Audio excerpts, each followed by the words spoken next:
물가 상승에 금리까지 오르면서 민생 경제에 빨간불이 켜졌습니다. 경제 돋보기에서는 시민들이 체감하는 물가 상승 어느 정도인지 어떤 어려움이 있는지 살펴보겠습니다.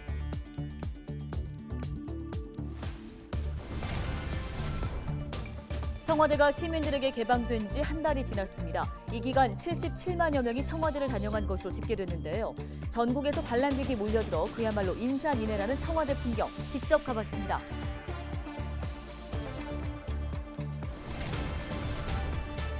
제8대 양천구 의회가 마지막 임시회를 열면서 나상희 전 의원의 사직으로 공석이 된 부의장을 선출했습니다. 이일락 의원이 부의장으로 선출됐습니다.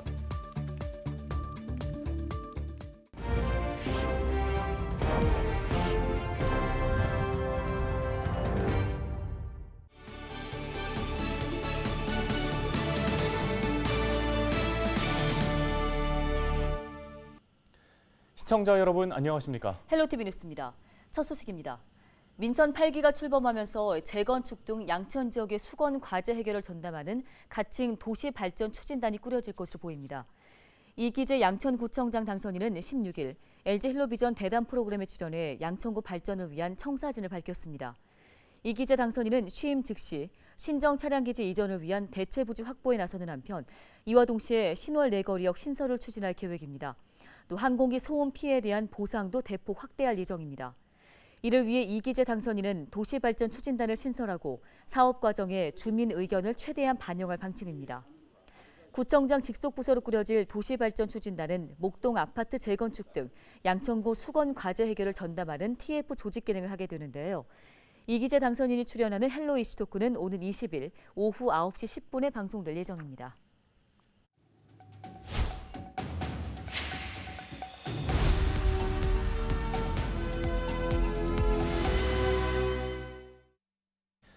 네, 다음은 경제 돋보기 시간입니다. 물가가 가파르게 상승하면서 요즘 장보기 겁난다는 분들 많으시죠? 여기에 금리까지 지속적으로 오르면서 어려움 토로하시는 분들 많습니다. 네, 우리 지역 주민 연결해서 관련 이야기 나눠보겠습니다. 양천구에 거주하고 있는 민선홍 씨를 전화 연결해 보겠습니다. 자, 선생님 먼저 현재 직장에 다니고 계신 건가요? 네. 지금 회사에 다니고 있는 30대 직장인이고, 신월동에 살고 있고, 미혼인 상태입니다. 예, 보통 언제 어디에 갔을 때 물가가 너무 올랐다라고 느끼십니까? 제가 우선은 회사원이다 보니까 점심 먹을 때 제일 많이 체감을 하고 있는데, 회사 근처에 자주 가는 음식점이 있어요. 근데 뭐 메인 메뉴도 오르고, 사이드 메뉴도 오르고, 음료도 오르고 막 다 올랐더라고요. 이제 음식점도 그렇고, 빵도 가격이 오르고, 카페 가면 커피도 가격이 많이 올랐고요. 또 밥 먹고 커피 마시는 게 제 일종의 코스였는데 이제 요즘에는 커피 가격이 많이 올라서 커피 마시는 것도 지금 사실은 좀 부담스러운 상황입니다. 또 동료 중에 보면 도시락 싸오시는 분도 계셨는데 예전보다 도시락 싸오시는 분들도 많이 늘었고요. 또 최근에 장 보러 가면 과일이나 채소 가격도 너무 비싸졌더라고요. 그래서 요새 냉장고 파먹기, 그래서 냉파라고 많이 하시는데, 그래서 저도 그렇게 해서 장 최소한으로 보고 밥 조금씩 해서 해 먹고 있고요.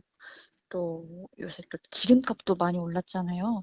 그래서 기름값 생각해서 일부러 경유차를 샀었는데, 경유 가격이 예전보다 2배나 올라가지고, 지금 그래서 지금 차를 사놓고 그냥 지금 두고 다니고 있습니다. 네, 물가가 오르는 게 공포스럽게 다가온다고 느끼는 분들 많습니다. 현재 어떤 부분이 가장 걱정되시는지요? 네. 아무래도 금리겠죠? 네. 물가 잡겠다고 금리를 올렸는데 저희 서민들 입장에서는 대부분 대출을 받은 상황이고 그랬는데 이제 이 금리가 인상되면은 물가 잡는 것에 실질적으로 이게 효과가 있나? 이런 의문도 들고 당장 금리 인상을 되면 대출 이자까지 같이 오르는 게 아닌가? 이렇게 생각되니까 이게 더 무섭게 다가오더라고요. 그래서 아는 분은 작년에 좀 무리하게 연끌을 해가지고 집을 샀는데 집값이 따로 뭐 이렇게 오르는 것 같지도 않고 금리만 막 이렇게 계속 오른다고 하니까 이제 좀 고민이 많으신 것 같더라고요. 그리고 밥상 물가는 뭐 계속 오르고 있고 전문가분들 TV에서 얘기하는 거 들어보면 이런 추세가 한동안 지속될 거라고 하니까 또 걱정이 되고 또 이게 우리나라뿐만 아니고 또 세계적으로 또 경제가 이렇게 좋아질 것 같지가 않으니까 또 이러다가 또 예전처럼 IMF 막 금융위기 이렇게 오는 게 아닌가 걱정이 되고요. 또 뭐 전기요금 같이 공공요금 같은 것도 막 오를 거라고 뉴스에서 나오던데 코로나19 끝나면 좀 살만해질까 싶었는데 지금 코로나 유행 때보다 더 살기가 퍽퍽해지는 느낌이 듭니다. 예, 모두가 같은 마음일 것 같은데요. 끝으로 정부에 바라는 점 한 가지 좀 얘기 들어보겠습니다. 지금 새 정부가 들어선 지 얼마 되지는 않았지만 물가 안정을 위해서 정부가 할 수 있는 최대한의 정책 같은 게 있으면 고민해 주셨으면 좋겠고 사람한테 지금 당장 서민들이 필요한 거는 의식주가 제일 중요한데 옷 사 입는 것도 부담스럽고 식사도 부담스럽고 집값도 뭐 여러분들 다 아시는 대로 비싸고 뭐 이자도 금리 인상된다고 하니까 높아지고 하니까 요새 또 장포족이란 말도 있더라고요. 그래서 장보기 포기한 사람 막 이런 사람도 있다고 하는데 이거를 정부 쪽에서 얼마나 이렇게 알고 파악이 되고 있는지는 사실 잘 모르겠거든요. 그래서 이러면 그런 거를 빨리 파악을 해서 정책으로 보여줬으면 좋겠습니다. 또 중소기업 다니는 사람들은 대출도 어려운데 이런 사람들을 위해서 그 대출 규제를 완화해 주는 방안도 좀 이렇게 생각해 주셨으면 좋겠고 또 뉴스 보니까 유류세 조정하는 거를 검토 중이라고 하던데 이런 것을 사실 여태까지 했던 것들은 체감이 잘 안 됐었던 것도 있어서 체감할 수 있게끔 조정을 해 주셨으면 좋겠습니다. 네, 국민들이 체감할 수 있는 물가 안정 대책이 나오길 기대해 보겠습니다. 오늘 말씀 고맙습니다. 양천구 거주하고 계시는 민선홍 씨였습니다.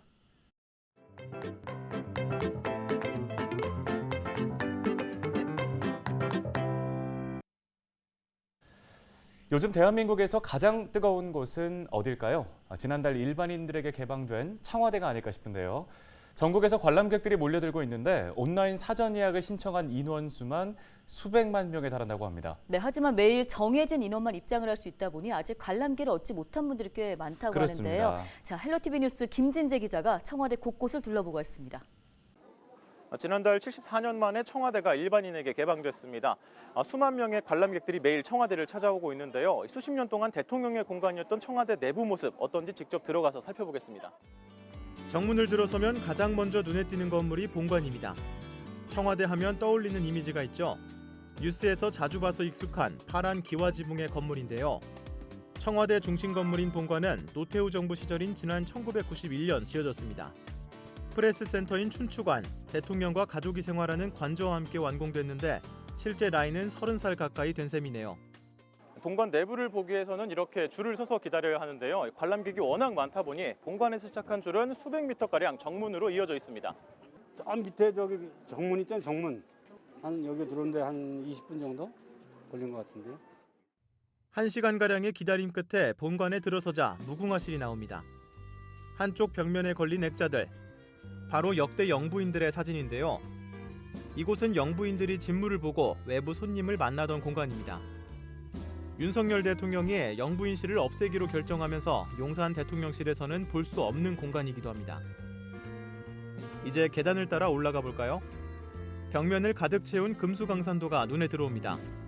김식 화가가 대동여 지도를 차용해 한반도를 현대적인 감각으로 그려낸 작품인데요. 관람객들의 사진 명소 중 한 곳입니다.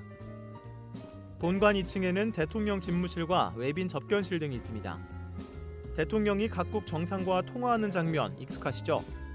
뉴스 기사에서 자주 봤던 배경이 바로 이곳입니다.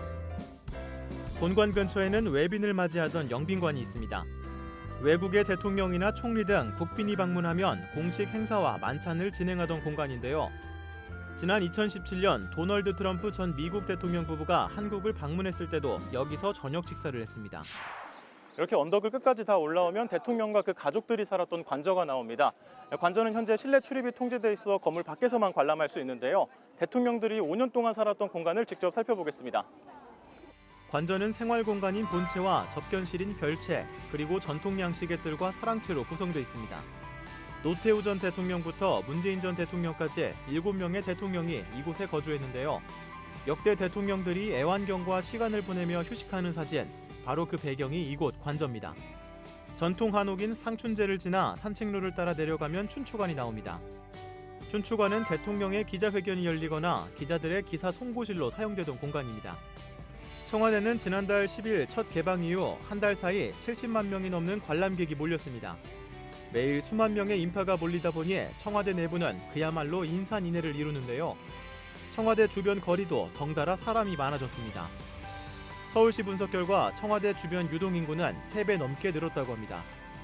결국 청와대 국민개방추진단은 지난 12일부터 하루 3만 9천 명이던 관람 인원을 4만 9천 명으로 늘리고 예약 방식도 기존 추천 방식에서 선착순으로 바꿨습니다.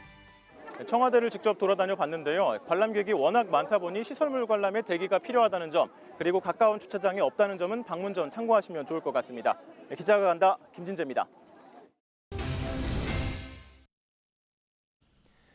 양천구의회가 16일 제293회 임시회 1차 본회의를 열고 8대 임기 중 마지막 의사 일정을 시작했습니다. 양천구의회는 앞으로 닷새간 안건 18건을 심사하는데요. 구의회는 이날 공석인 부의장직 선출을 위해 무기명 투표를 진행했습니다. 투표 결과 출석 의원 11명 중 10명의 표를 받은 이일락 의원이 부의장으로 선출됐습니다. 헬로티비 뉴스 마칩니다. 시청해주신 여러분 고맙습니다.